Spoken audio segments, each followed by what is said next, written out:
personil Polda Gorontalo jumlah 523.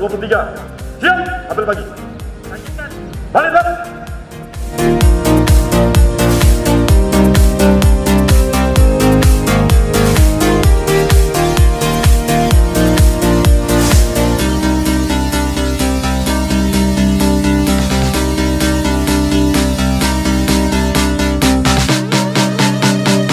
Kita patut berbangga karena sampai hari ini kita tetap masih menjadi anggota Polri.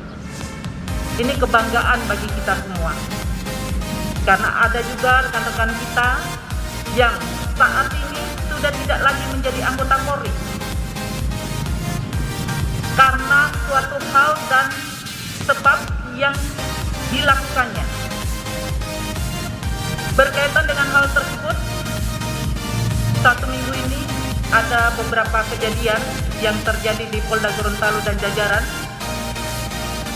yang cukup menurunkan citra Polri. Kalau disurvei itu kepada rekan-rekan,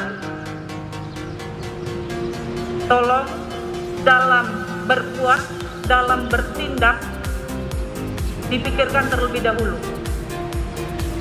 Jangan hanya karena sakit hati, jangan karena egoisnya saja, hanya karena kepentingannya sendiri, melakukan hal-hal yang tidak terpuji